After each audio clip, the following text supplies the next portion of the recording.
Are you an adventurer looking to take your hunt to the next level? Then you're in the right place. Welcome to East Meets West Hunt with your host, Beau Martonik.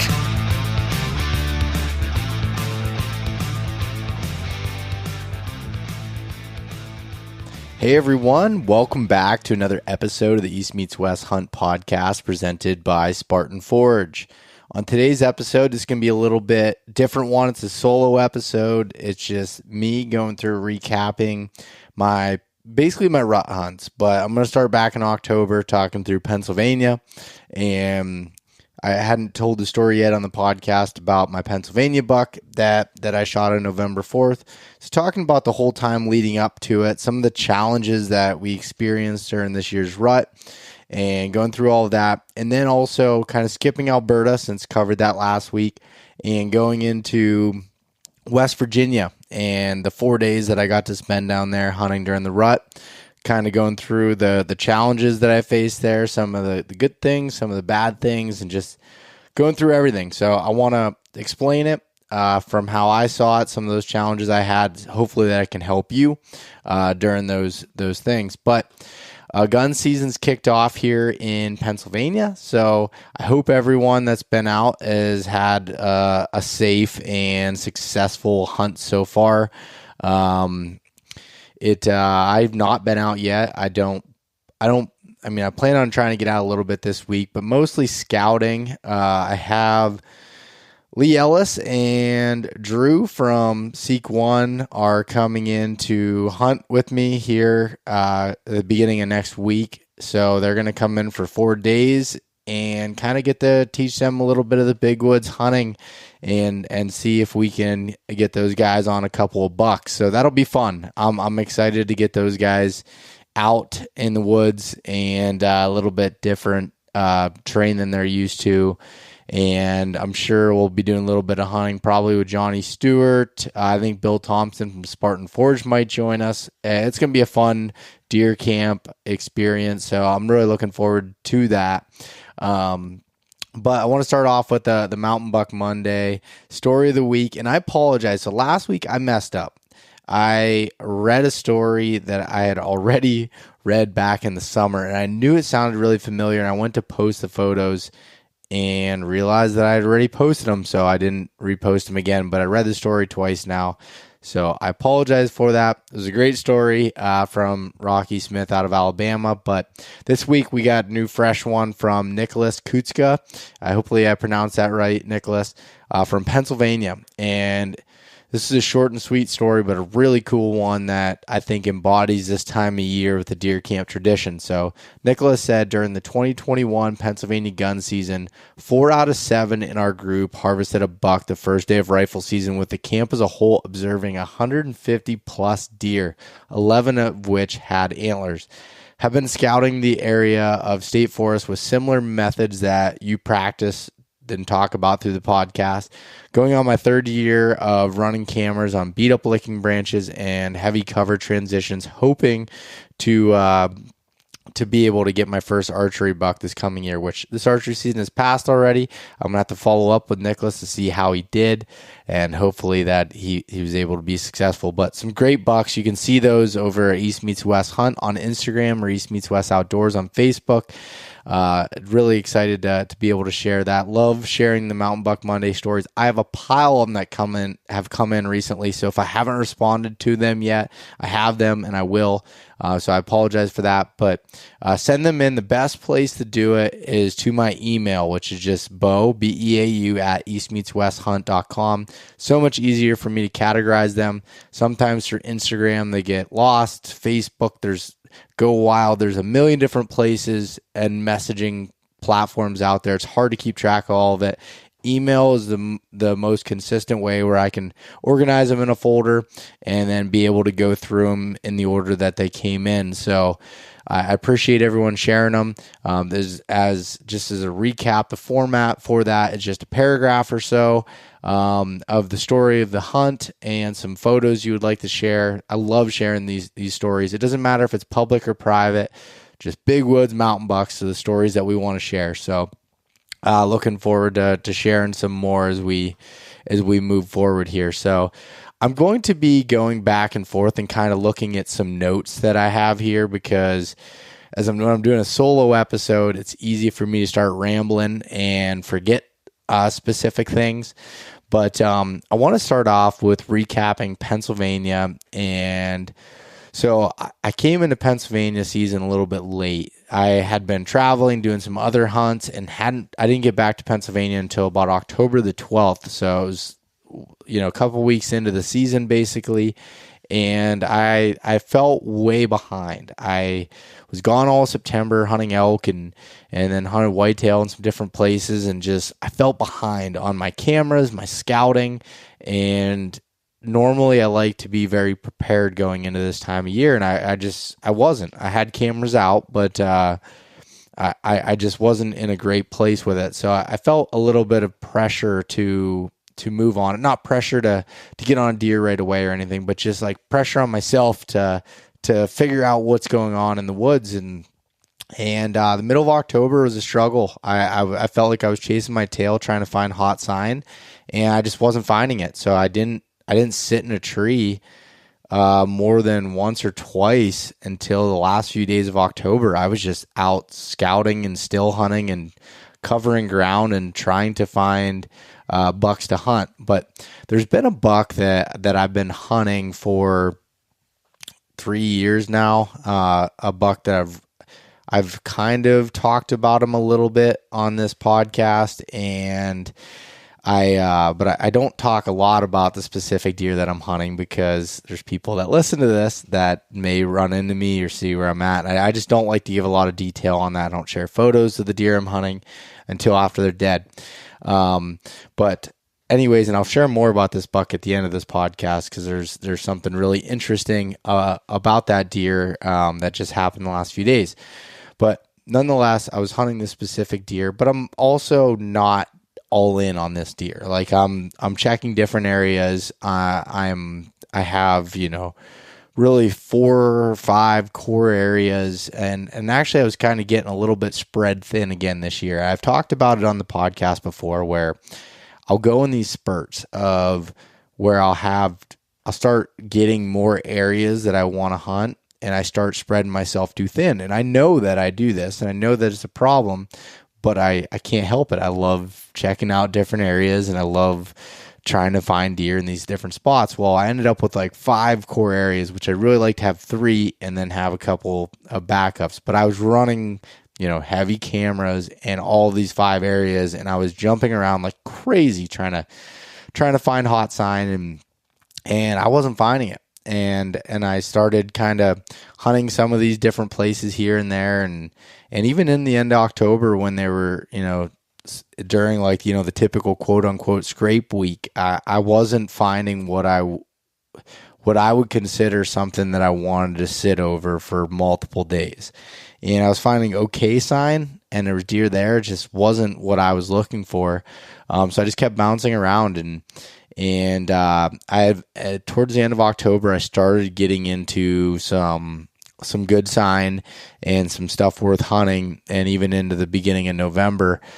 But during that time frame there, I started seeing some rutting action. I saw some chasing and a little bit of seeking, not much, but we were also dealt with some really warm temperatures during that time frame, some unseasonably warm temperatures.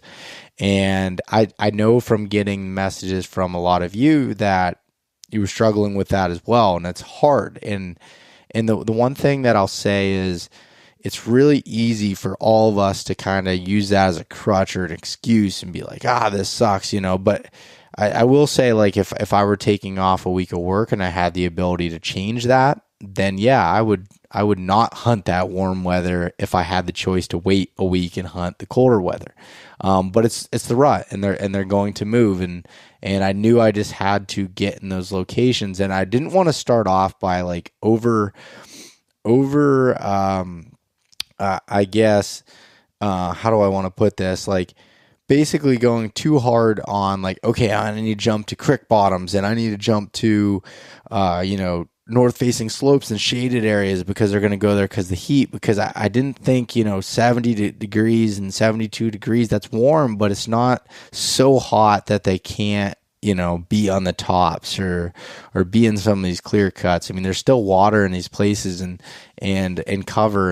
And I didn't want to, I guess over adjust to it. And so I started hunting some of my, historical good rut funnels, hunting that one specific deer. So I ended up going back to that, and I was like, all right, during the rut here, I have historical knowledge.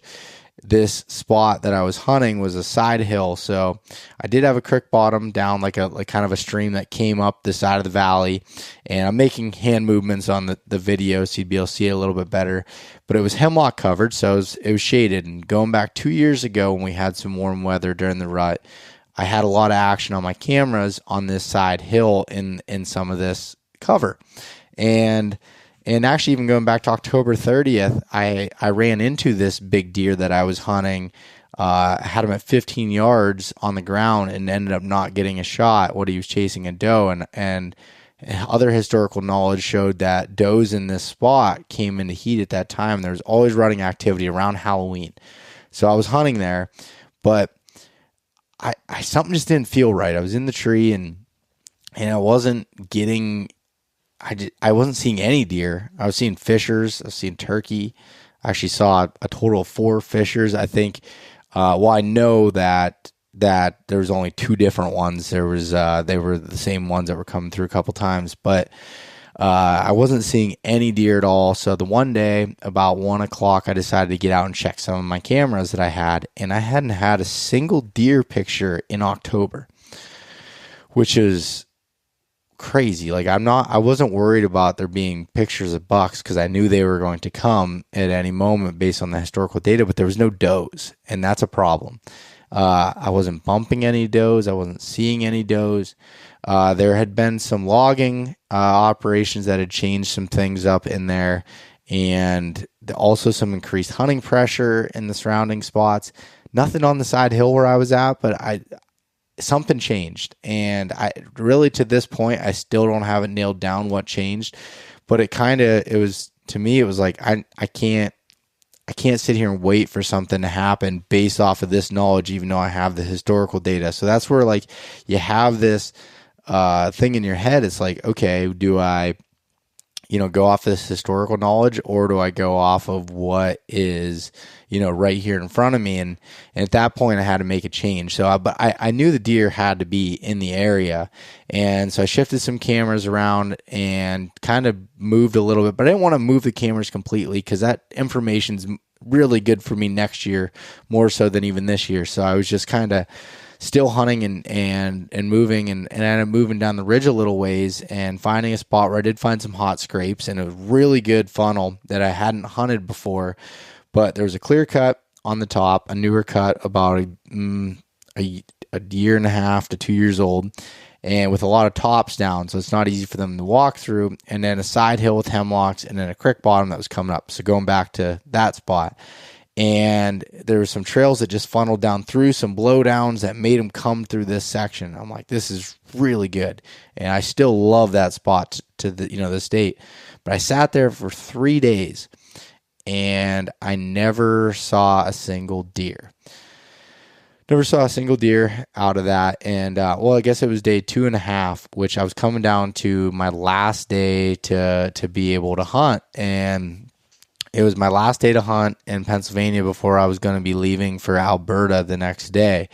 So I was like, okay, it was like 1 o'clock in the afternoon. And I'm like, I actually called my dad from the tree stand. He was moving spots, and we were just I was kind of whispering, talking to him, obviously, but I was like, I just don't feel good about this. And I know that it's hard to get past that rut brain at that time where you almost always don't feel confident about your spots when you go days without seeing deer. And I know that's not always a good indication on it. But for me, I was like, I think this spot is just not what it was. I need to adjust. So I ended up making a decision to pull my saddle down and move in midday, and with only really 4 hours to be able to hunt, until the end of my Pennsylvania archery season because I was going to be leaving.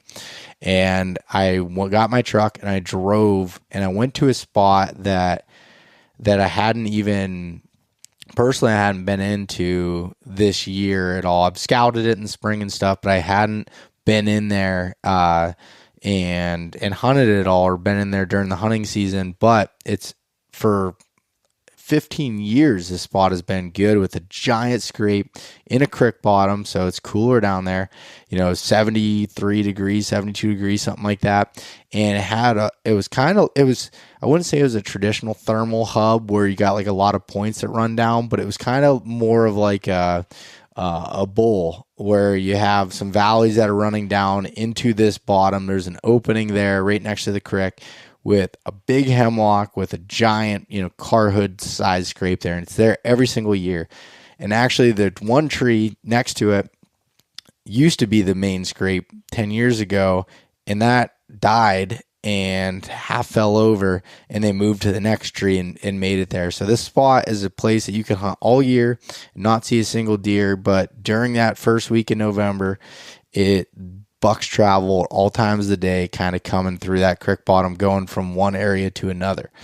So I went in there and I climbed up, and it was the only spot that actually have a fixed stand in, and it's actually one of the only spots that both my dad and I hunt together, that we share a spot. Like we don't share spots, but this is a place that we've kind of rotated in and out of hunting throughout the time frame. And I climbed up in that stand and hunted. I got my camera equipment set up, so I didn't even go over to the scrape. I didn't check anything. I just climbed right up the back of the tree, got in there, got my camera set up, and was just sitting there and just kind of thinking of how much I've struggled throughout this season and just not been able to get on deer. And it was tough. It was really tough. And I know from everybody I was talking to, they were running into the same issues. And normally it's like, okay, I just, wait it out. The rut will continue. I prefer the second week in November better than the first week. And even the third week now I've come to like, but I wasn't going to get the opportunity to hunt those in Pennsylvania. So I had to make the best out of the time that I had. And I know there were some people texting me or messaging me being like, oh, I didn't even go out in the afternoon. It was too hot, blah, blah, blah. I was like, I need to make the most of this time. And so I was sitting there and just kind of thinking about all that, and just doing some grunting sequences, some bleeding sequences, and sitting there. And it's just, it's, 15 minutes before sunset, and I hit the grunt call and just did burp, burp, burp, and I hear crashing coming from down below me. So the thermals are actually pulling down that way at that point, because I was getting swirling winds a little bit earlier in the afternoon, I guess it was. So about 3 o'clock, it was a little bit higher winds than I like for that creek bottom, and they were just swirling like crazy. And that's the problem that you get with those creek bottoms. But I was looking at Spartan Forge's weather, and it was like a little before dark, it was just going to die down with the wind. And at that point, I knew the thermals would take over. So the thermals were kind of blowing towards the direction where that deer was coming from, but just off enough that it was going to be good. So that deer had it in his advantage, but I was just off enough near that creek that I was good, similar to what I kind of had happen last year with the buck I shot. But anyways, so it's just before 6 o'clock in the evening, and I hear this crashing coming, and he's coming, and it's thick there. So it's going to be like where he's coming, he's going to come in front of me. It literally no further than 15 yards. And as soon as I heard him coming, and I saw a flash of antlers coming, I had my camera turned on, angled it down. I'm like, holy cow, I'm going to self-film this. And I didn't even know exactly how big he was at that point, but knew he was a buck. I went to full draw. He comes out and comes right into 12 yards, and I'm settled in on him. He stops on his own, and I held it right down on his heart. I had my 25-yard pin at 12 yards there. Held it down on his heart. Been practicing this shot after the mistake I made last year, missing at 14 yards. I was like, that wasn't happening again. Practice some of those close shots out of the tree. And shot, and it just looked perfect. Went in, high shoulder, steep angle going down. The buck runs off, and he goes into the right of me, which is some thick hemlock, and he's out of sight in a matter of 10 yards, and I hear him stop. I don't hear a crash, but I start hearing some coughing, just, and I'm like, oh man, that's lung, he's dying. But I heard coughing, and then nothing. And then about, I don't know, 6-7 minutes goes by. It might only been a couple minutes, but it felt like that. And then I hear what sounded like a buck making a scrape. And I was like, I said, did another buck come in? And, I'm just kind of sitting there frozen, and then I don't hear anything. And I'm like, I think that was him dying. Like, I think he was falling down, kicking up the leaves. And I just sat there. And I sat there for almost an hour. I texted my dad and Mason through my Garmin InReach because I didn't have any cell service there. I texted them and said, hey, I just hit a good buck. I think he's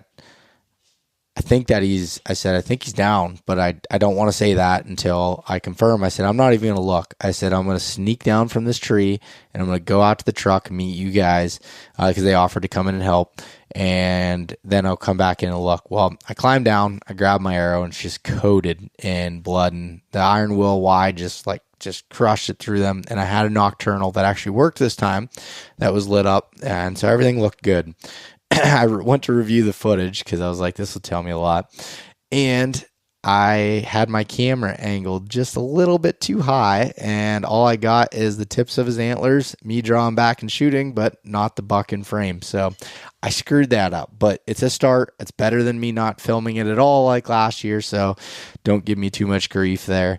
I tried on it, but self-filming's hard, and I hate it. But it ended up. But anyway, so I get down and check the arrow there, and I back out. I'm going out to the truck, and I just get underneath my tree, and I'm like, I just want to look just real quick. I just walked like 10 yards and looked down over the bank, and I could see the buck laying there right away. So I ran up and checked it out, and it was just, which I knew when he came in, he was this big 8-point, and he was a big mature 8-point. So I was super excited, and he ended up being, he's at least a 4-year-old, potentially a 5-year-old. I don't know if I'm going to send the teeth out or not, but beautiful deer, just what you could want for a Pennsylvania mountain buck. I haven't scored him yet. I'm assuming somewhere in the 130s. Just incredible buck. And so I went out, and I didn't even text those guys. I just went out and met him at the truck, and my brother was there. So my brother Kurt was in town to hang out at camp for a little bit, and he came in from Montana, so he got to be there to come in. So Mason, my dad, and Kurt, and they came in after they got done hunting, and I told them everything and walked down, and everybody was just super excited. It wasn't really that far. It wasn't really that far of a walk into this spot. It was kind of a terrible drag. I shouldn't say it wasn't terrible as far, but it was steep because it was up to get back up to the truck because you parked on top and had to go down into this bottom. But ended up deciding to drag him out, and got some photos, but had to move kind of quick with him because it was warm. So basically gutted them, only got a few photos and stuff of them, gutted them out, and then got them up to the truck, threw them on top of the Diamondback, which I don't recommend doing that. So I got that Diamondback truck cover, and I love it. But it's funny, I was talking to Andy, who works for Diamondback, and he's like, please don't throw a deer on top. He's like, people always do that and send in the photos. He's like, it's really hard to throw a deer on top of a truck bed cover just because of how high it is. But my truck bed was full with a bunch of other crap that I had and hunting equipment. So I was like, I'm going to throw it up on top. And we did. And took that back to camp, and everyone came into camp that night and was around and enjoying it. And at that point, there'd only been a couple of us in the family that had shot a buck. It was, off to a slow start. So it was really exciting. It was nice. Got to people come and look at it for a little bit, but after about an hour of that, I hung it up and started skinning it while people were hanging out and talking. Just wanted to get the hide off of it to cool it down. make sure the meat was good. So I did that, and Kurt stayed there with me later in the night there and helped me finish skinning it and just kind of hanging out. It was such a good time, and basically I had to come home, and I didn't have time to cut up the meat, so I wrapped it up and froze it in the quarters, and I'm actually going to cut it up now that I'm back home, and I have some thawing in my garage right now to be able to start cutting it. That's not my preferred method for doing it, but with traveling, that was my only way that I could do it without taking it to a processor. And so that was kind of the story of my Pennsylvania buck, and it was such a bittersweet thing, and an example of how things can change so fast. That my hunting season was not very good up until that point. I was struggling to find sign, but it's like, I know that if I just keep trying and you keep putting in the time and the effort, you'll eventually make it work. And that was just another testament of that. And as the season went on, I think everyone in my family that comes to our deer camp and stuff all ended up tagging out in archery season, but most of them were later. I think around like the 11th through the 14th, 15th was some hot dates there as we got some colder weather. I'm gonna get Mason on again to tell the story about his buck, because Mason has one of the most incredible stories once again, where he shoots his number one target buck that he was hunting. And I'm not going to give too much of the story, but Mason has targeted 4 bucks in the last 5 years, over 140 inches on public land in Pennsylvania, and killed them. That's just unheard of. And there's just a twist to his story that's incredible. But he shot a big 145 inch 10 point that he has history with and sheds, and just awesome. So I was so excited for him. My dad shot a great 8 point. Two of my uncles shot great 8 points. One of my other uncles shot a nice 10 point, and it was just like everybody was pulling through and ended up having a great season when it was off to a bad start. It was just like, another thing, I talked to a lot of guys that had kind of just given up towards the end of it, even like the last weekend, deciding to go bird hunting or go do this or not hunt because they were just kind of burned out. And it's like, that's fine. Like, everyone's got their own goals, but man, it's not always going to be easy, and it's going to take time to make it happen. And I think this year with the unfortunate weather was really a testament of that. So yeah, that was my Pennsylvania hunt. And there are a lot of lessons learned there. Historical data, I love it. I use that huge in my role and things, and I guess it did play a little bit of a role of knowing this scrape, is every year there, this community scrape. But at the same time, some of my other historical information from the last couple of years did not pan out, and that's where you have to like kind of balance this. What is your gut telling you, which that takes a lot of experience. That's going to take you a while to kind of understand that, knowing when to move and when to stay and put your time into a spot. And those are some of the lessons learned I pulled from that. But I was super pumped, make a good shot. Everything worked out there. All right, now let's fast forward. Went to Alberta, came back home. Was like, all right, I'm going to turn and burn. I got a day to edit podcasts and get everything ready and head down to West Virginia. And I had 5 days slotted. I would love to be able to put a weekend, but I had 5 days slotted to be able to go down there. I was running late because I had an article due and a podcast and some other things that didn't get done in the time frame that I had allotted for myself and getting all my gear ready. And so I was waiting till that one morning I wanted to leave at like 3 a.m, and it ended up being like 9 o'clock in the morning. I'm getting ready to leave. I walked down to my basement to get my last stuff to throw in my truck, and there's just water pouring from my ceiling, completely pouring. So I went and I shut off my pump and shut off my main water line, and took a little bit to be able to figure it out, but it ended up being my hot water tank, which in my house was upstairs, kind of like in a closet, had rotted out on the bottom, and just leaked all over. Ran across the floors upstairs, down into the basement, through the insulation, just created a complete mess.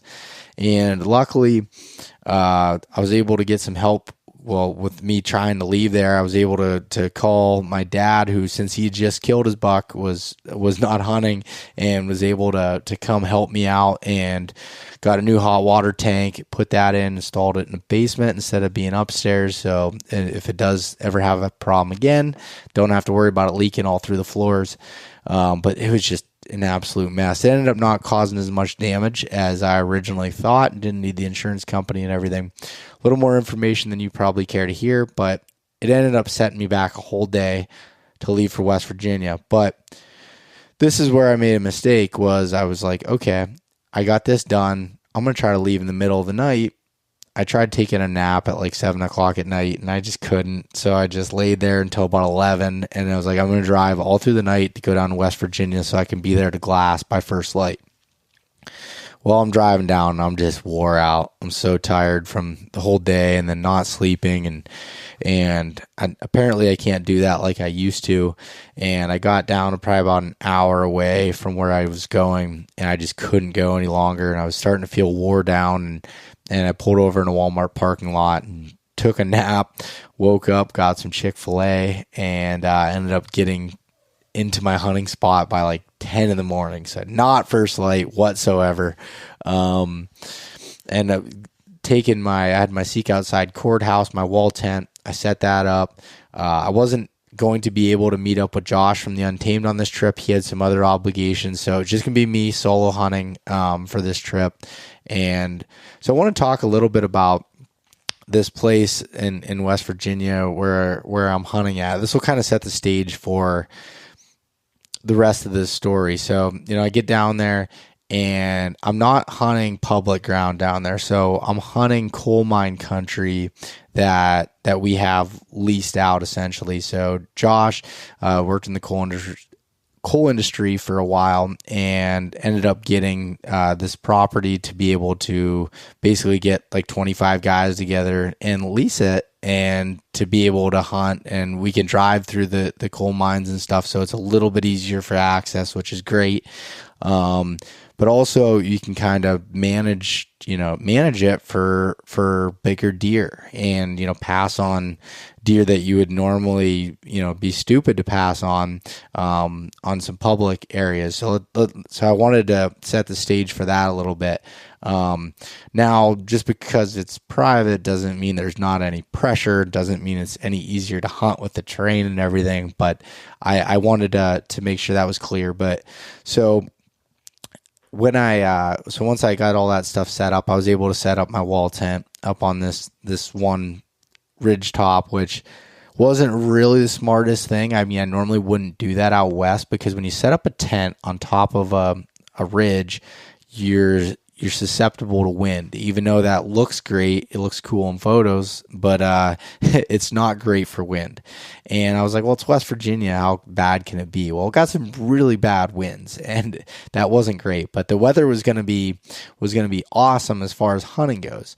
But as I got in there and started hunting, I was just run down from not really sleeping and everything. I just didn't feel on. Like the first day I did some glassing, and I went and checked some cameras that I put out back in October. If you remember from the recap that I did back in October on the podcast, went down there, put some cameras in places. Well, my cameras in the places that I put them in, 3 out of the 4 cameras were great. Like they did really well. They had some good bucks on them.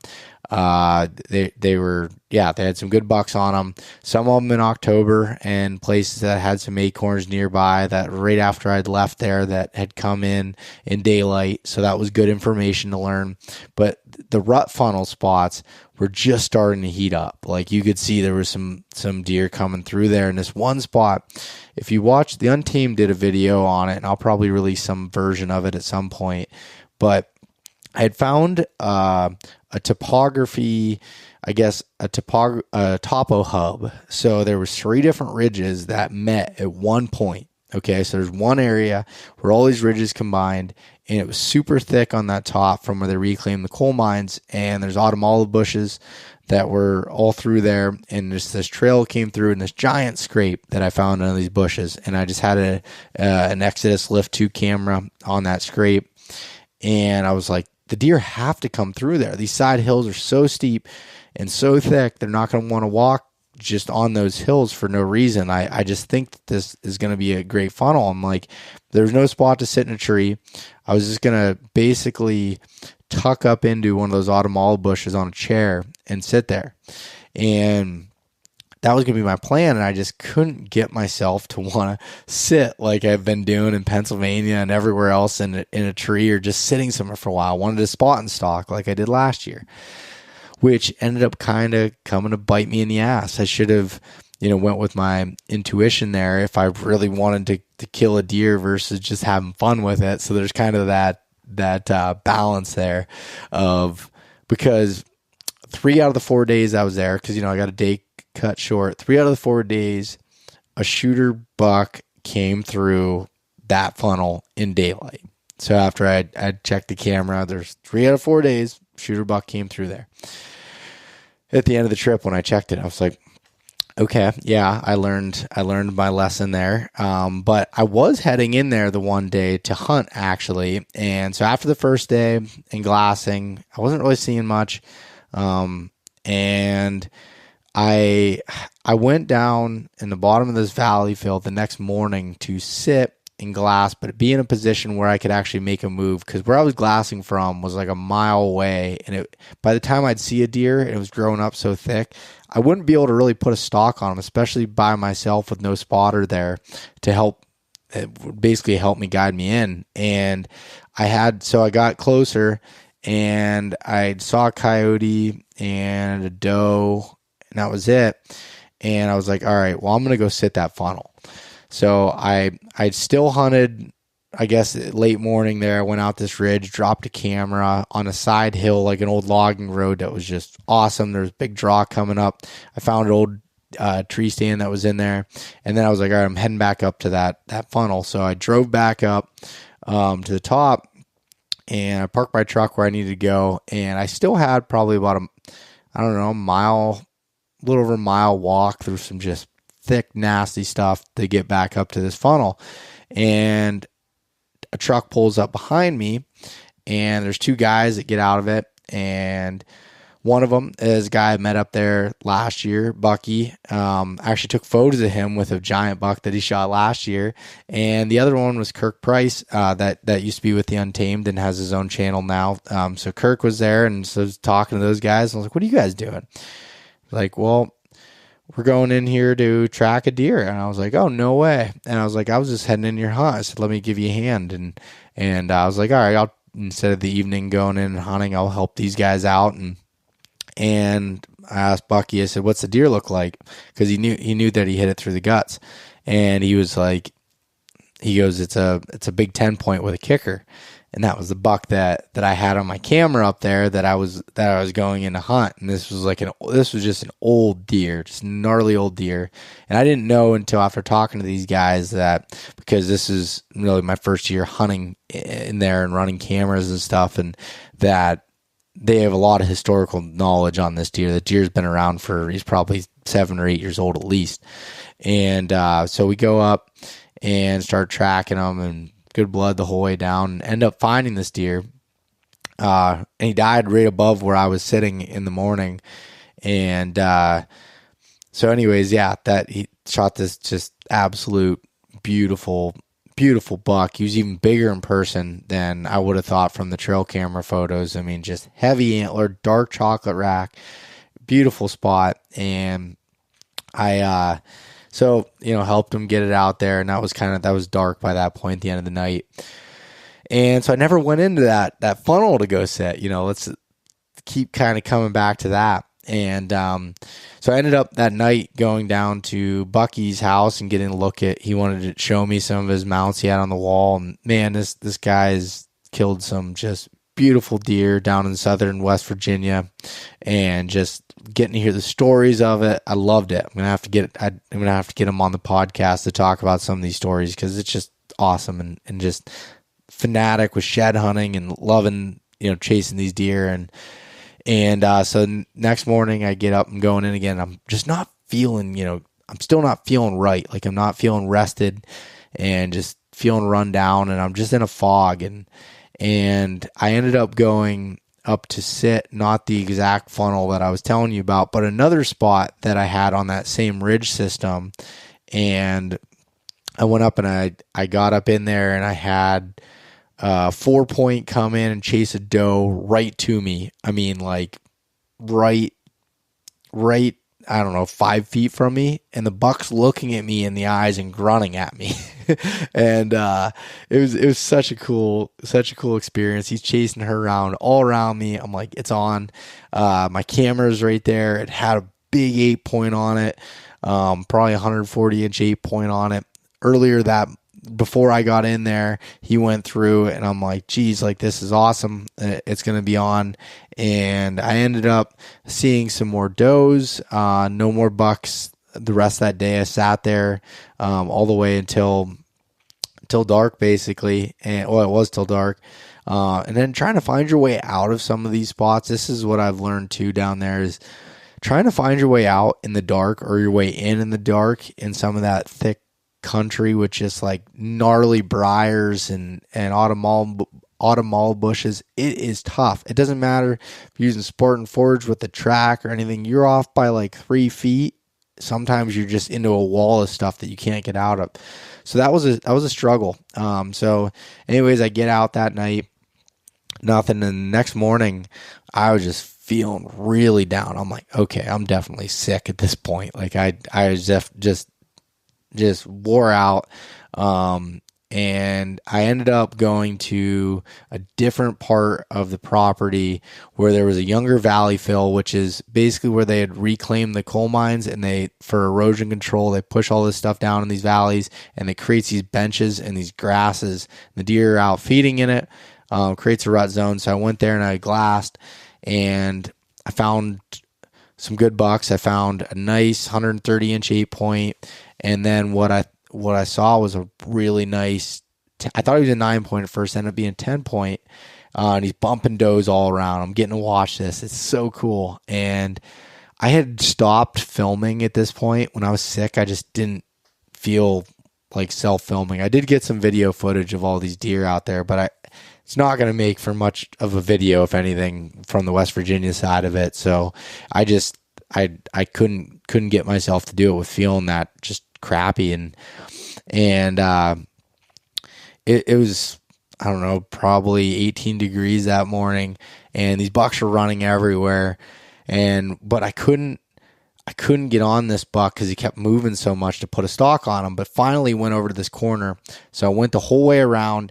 I jumped in my Quiet Cat actually and ran the whole way around the back of the basin, stopped, and then worked my way down this rock drainage.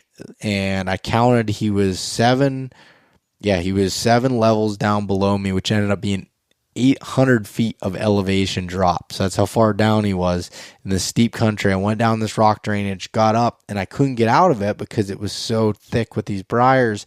Eventually I had to just kind of bust through it, and I get out and I spot the buck. I spot 2 bucks with this doe about 100 yards out, but I couldn't get to him with how open it was in that spot. But then they ended up pushing the doe back over to the other tree line, back to where I was glassing from. So I sat there for a while, and they weren't coming back out, and they were kind of in there for the day. So I snuck my way out of there, trying not to spook any of the other does that were out in this valley fill. And then so I repositioned myself to glass for the evening, and then didn't see that 10 point again. Saw the 8 point again, but wasn't going to chase after him. Beautiful buck. Would have shot him any day in Pennsylvania. He was a younger deer, and like I said, going back to this idea of we kind of having the ability to somewhat manage the deer there when it's bow hunting only, And, with the property and everybody, all of us on the same page of hunting older deer, it made sense for us, for me to let that deer go and pass it. Again, for me, I would have been totally 110% happy with it. But I understand the vision of wanting to create some exceptional deer and being able to see it, and it's got the potential there. So I'm all for doing that, and I don't need to necessarily put an arrow through one for it to be a great trip. And so it was cool to get to watch him. Got some video of him bumping does and lip curling and doing all this stuff. And so that was the end of that day. Next day, I go back in there again in the morning, which this is my last morning. This is my last morning there. I go in and glass, and I bought that 10-point again. And I'm looking at him. I'm like, I think he's only a 4-year-old. And again, it's hard for me to say that, but I was like, I think he's only a 4-year-old, but he's got a big rack. He's in the 140s. And I watched him go at it with a different 8-point, full on fighting. I have a video on my Instagram, just smashing into each other, just going at it. And then he goes and locks down with his doe. So I go around and I put a stock on him. I get within 60 yards of him, and I'm looking at him through the binos, and I'm like, oh, I'd be super pumped to shoot this deer, but he's not. He has potential to blow up into an absolute giant.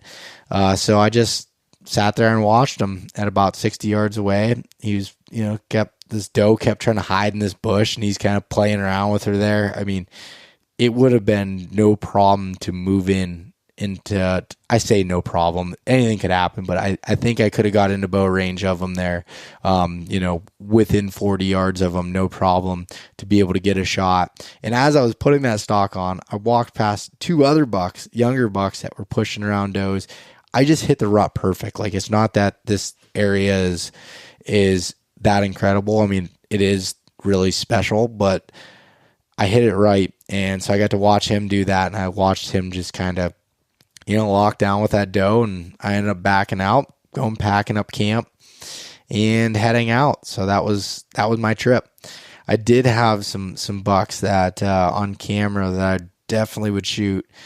Some older deer that really wouldn't score any better than what he was, but some older deer some big 8-points that I was had my eye on, and I may even get back down in December for a couple days. The odds of that happening are probably pretty slim, but I learned a lot, and I'm gonna go down in February and scout and do more. I'm just fascinated by that country and being able to do the ground hunting, the spot and stock. If I want to sit in my saddle, I can. Like, there's so many different parts to this, where in this Appalachian mountain range, and honestly, I know, Josh and them have hunted the public a lot too. Like, there's just as great of opportunities that they have there for this type of hunting. And I'm not trying to sit there and say everyone should go to West Virginia. That's not what I'm saying. It's really, really difficult, steep terrain hunting, not easy whatsoever. But for those that like that kind of stuff and like chasing around with a bow, it's fun. And I'm excited to keep learning with it. Got a long ways to go, but man, it's been an incredible season. I really don't, if I don't go back to West Virginia, I don't think I'll be hunting anywhere else with a buck tag. I got some doe tags here in PA. I want to get some more meat for the freezer, so probably go out, maybe try to get one with a rifle here, and then save a tag for late muzzleloader. I want to try to take my flintlock out, or maybe my bow again, and go for that. But I still got some meat to cut up. I got some scouting to do for Lee and Drew coming in. It's been an awesome season, but I really hope that this information has helped you. But before I let you go, I said at the beginning I was going to bring it back to this deer that I had hunted back in Pennsylvania for the last 3 years. Well, 2 days ago, I guess it was 1 day ago, as I'm recording this, but on Sunday, I get a picture of him dead in the back of someone's truck. He got killed with a rifle, which I'm happy for. I don't know the guy that shot it. I didn't even see him in the photos. I'm happy for him that he got it, but very disappointed. It feels like I was joking around saying it feels like I lost a family member. It's very dramatic to say that, but I've put so much time into trying to figure out this deer and just like thinking about him all the time. And I guess he ended up scoring 168 inches as just this clean 10 point. Had him at full draw there before. This year, he ended up showing up on my cameras while I was in West Virginia, the last week archery season there, and we had the cold spell. He was there in daylight, and I had photos of him a couple days on one of my cell cameras. I had pictures of him 2 days before he got shot at night in a logging cut. But I'm not going to share any photos of the deer dead because obviously that won't help me as far as anybody knows the guy and knows where he got it at with some of my hunting spots. So I'm not going to do that. I will probably share some trail camera photos at some point, or at least sprinkle them in, and you can kind of use your context clues to figure out if it's him or not. But because there's so much I learned from that deer over hunting him for the last 3 years. I mean, so much.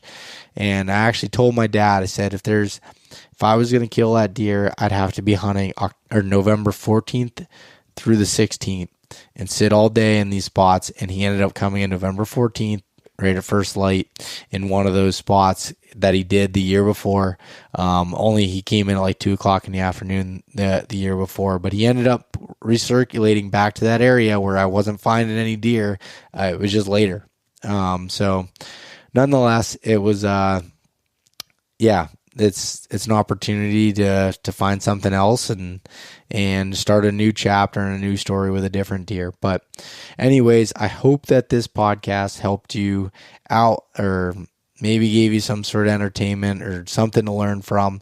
But I don't love doing these solo episodes because I feel like I ramble a lot, but at the same time, it's an opportunity for me to kind of just say everything that's on my chest, and hopefully be able to help you out if you were going through any of these similar situations or whatever. But nonetheless, if you still have a tag in your pocket, good luck, keep grinding, and we will talk to you next week. Thanks so much for listening to this episode of East Meets West Hunt with your host, Beau Martonik. For more great content and to stay up to date, visit eastmeetswesthunt.com, Facebook at East Meets West Outdoors, and Instagram at East Meets West Hunt. If you enjoyed today's episode, please review and subscribe, and we'll catch you next time.